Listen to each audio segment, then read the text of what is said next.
महिलाओं का शोषण है और ये महिलाओं को बराबरी का अधिकार नहीं है। भारत में ज्यादातर जो महिला वैज्ञानिक भी है वो साउथ इंडिया की भी है। साउथ में कोई भी आदमी शुभकामना देने से भी डरता है कि सेकुलरिज्म खतरे में आ जाएगा।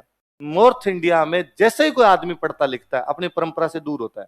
पर भी दिमाग में नहीं है कि साड़ी पहनने से, बिंदी लगाने से, मांग निकालने से, गजरा निकालने से महिलाओं की स्थिति खराब होती जा रही है। आज से 3-4 साल पहले वो वाला मैटर खूब हिट हुआ था कि केरल में भगवान अयप्पा का एक मंदिर है, सबरीमला। कौन सा मंदिर है? सबरीमला जगह का नाम है जहां पे भगवान अयप्पा, विष्णु भगवान के एक अवतार माने जाते हैं, वो साउथ इंडिया के अंदर उनका मंदिर है। ऐसा कहते हैं कि अयप्पा जब यहां पर सबरीमला में आए थे तब उन्होंने कुछ दिन अपना व्रत रखा था और उन्होंने कहा था कि इन दिनों में मैं किसी महिला का मुंह नहीं देखूंगा, किसी महिला का मुंह। उन्होंने ऐसा कहा, भाई मैं किसी महिला, तो उन दिनों में वो किसी महिला, कोई उनके वहां पे पूजा वगैरह करने महिलाएं नहीं आती, या उन्होंने महिला का मुंह नहीं देखा। महिला का मतलब भी कि 55 साल से बड़ी उम्र की महिलाएं कोई वहां मंदिर में आ सकती है, 8-10 साल से छोटी उम्र की महिलाएं उसके अंदर आ सकती है, बच्चियां आ जाए, बुढ़ी उम्र के आ जाए। नॉर्मली यूं महिलाओं के लिए बैन था कि इस मंदिर के अंदर नहीं आएगी। उसके बाद में उसको, उनको मानने वाले जो भी लोग हैं उन्होंने ये स्वीकार कर लिया कि हाँ भाई ठीक है, सबरीमला वाला अयप्पा भगवान का जो मंदिर है उसके अंदर महिलाएं नहीं जाएगी। बाकी साउथ इंडिया में जहां जहां अयप्पा के मंदिर है वहां पे सब जगह महिलाएं जाती है।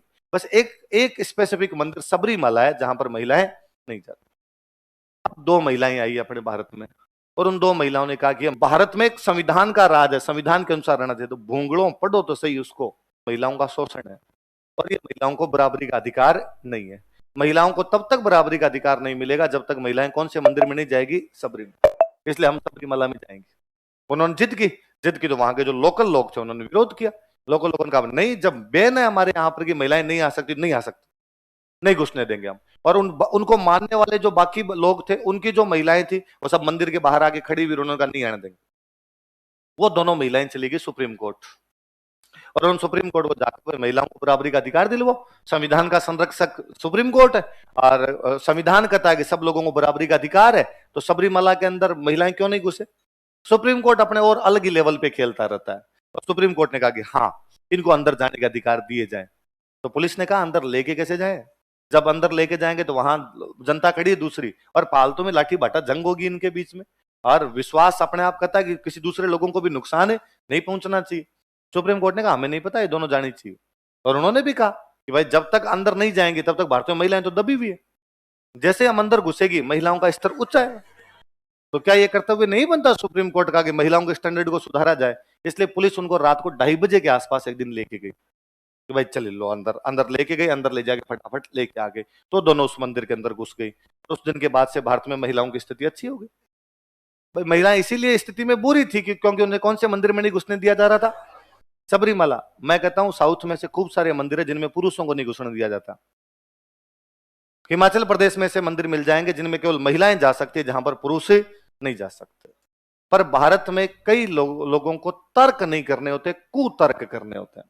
इतने इलॉजिकल लोग होते हैं जिसकी कोई हद नहीं। तो मुझे लगता है वो 2 महान आत्माएं जो थी उनमें एक को तो बाद में उसकी सासू ने बहुत भयंकर कूटा था, है ना? का ये फर्जी है, यूं फर्जीवाड़ा करती रहती, इधर उधर घूमती रहती, नेतागिरी करती है ना? और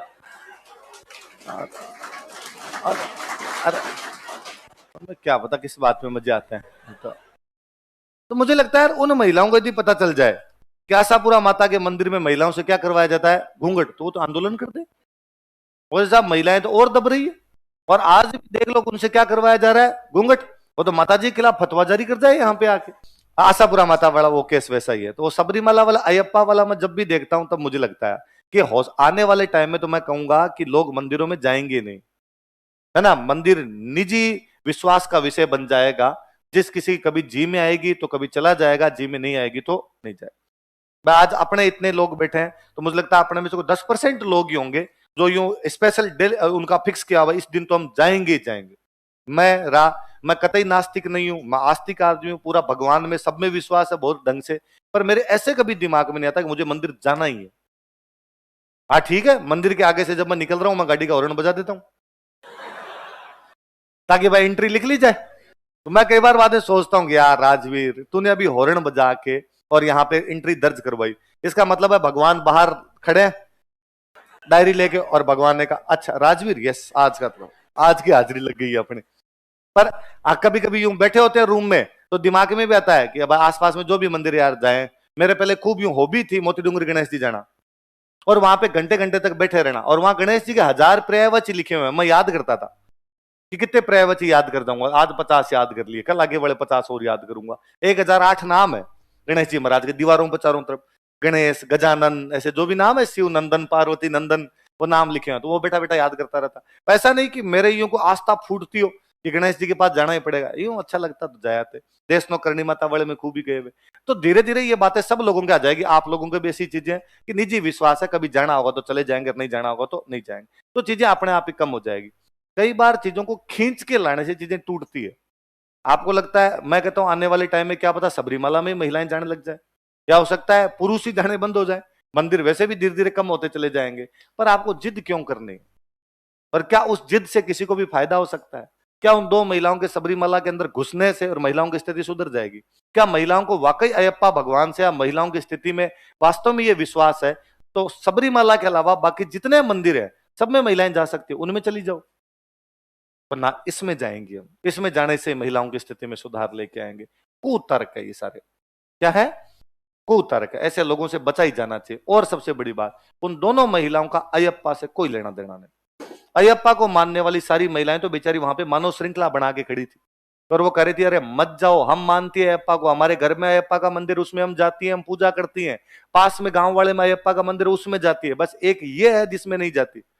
अब को बाद में कोई कहेगा कि वो जो महिलाएं हैं जो उसका समर्थन कर रही है कि नहीं जाना चाहिए, वो तो अनपढ़ है, वो ग्रामीण महिला है, वो जानती नहीं, जबकि वो 2 पढ़ी लिखी थी।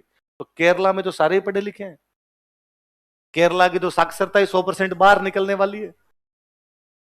तो भाई वहां तो आप ये भी नहीं कह सकते कि कोई अनपढ़ महिला हो। और मैं हमेशा कहता हूं कि वास्तव में एजुकेशन साउथ इंडिया में आई है।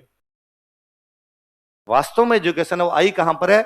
South India. वो रियली एजुकेटेड लोग हैं, इसलिए उन लोगों को परंपराओं का पालन भी बहुत अच्छे से आता है।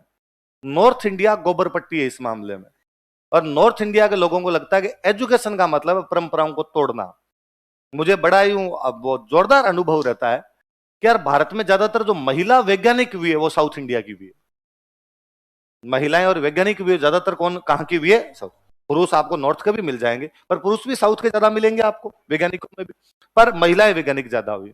पर कभी कभी किसी महिला वैज्ञानिक का फोटो देखते तो प्रफुल्लित तो होते हैं कि यार एक महिला वैज्ञानिक है, कि ये भाई टेसी थॉमस है, ये फलाने किसी का फोटो है।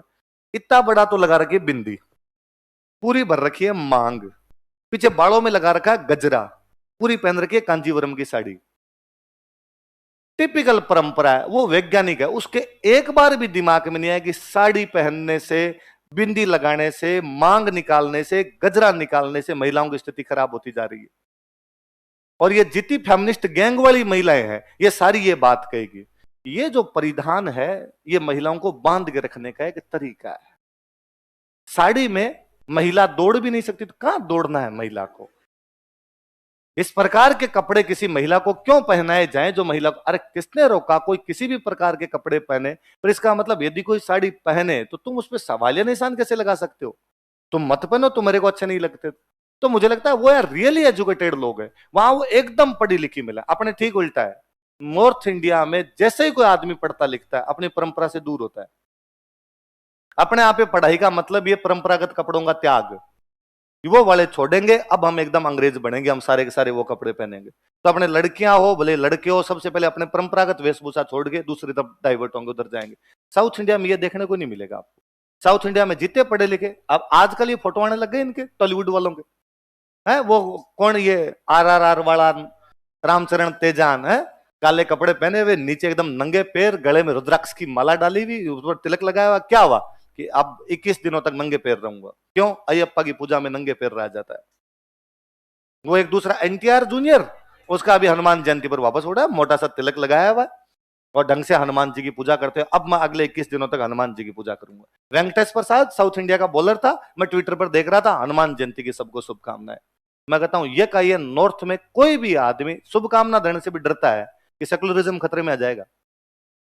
यदि मैंने ये कह दिया कि हनुमान जयंती को शुभकामना, तो कोई कहा ओ नो तुम सेकुलर तो हो ही नहीं, तुम हनुमान जयंती की शुभकामनाएं कैसे दे सकते? अरे मेरा उस देवता में विश्वास है, मैं नहीं दूंगा तो कौन देगा? हाँ, मेरे सेकुलरिज्म से किसी दूसरे धर्म को हानि नहीं पहुंचनी चाहिए। मेरे यदि हनुमान जयंती की शुभकामना देने से, रामनवमी की शुभकामना देने से, ईद की शुभकामना देने से या गुरु नानक जयंती की शुभकामना देने से किसी और को नुकसान पहुंचता है तो बैन किया जाए। यदि नुकसान नहीं पहुंचता तो मुझे मेरे विश्वास को, मेरे धर्म को मानने का और उसे प्रचार प्रसार करने का अधिकार संविधान देता है। पर अपने और बड़ी बात, ये जितने लोग इस प्रकार के तर्क करते हैं ये सब ये कहेंगे कि भारत में एक संविधान का राज है, संविधान के अनुसार रहना चाहिए। तो भूंगड़ों पढ़ो तो सही उसको, उसके आर्टिकल साफ साफ कहते हैं कि इस प्रकार की चीजें की जानी चाहिए और ये चीजें करने से विश्वास पुख्ता होता है, ये करने से आपका संविधान और मजबूत होता है। ऐसी जब भी बातें पढ़ो तब हमेशा याद रखना कि हमें ये संविधान ने ताकत दी है कि हम हमारे विश्वास को मान सकें, उस विश्वास का प्रचार प्रसार कर सकें, तब तक जब तक वो किसी दूसरे व्यक्ति को हानि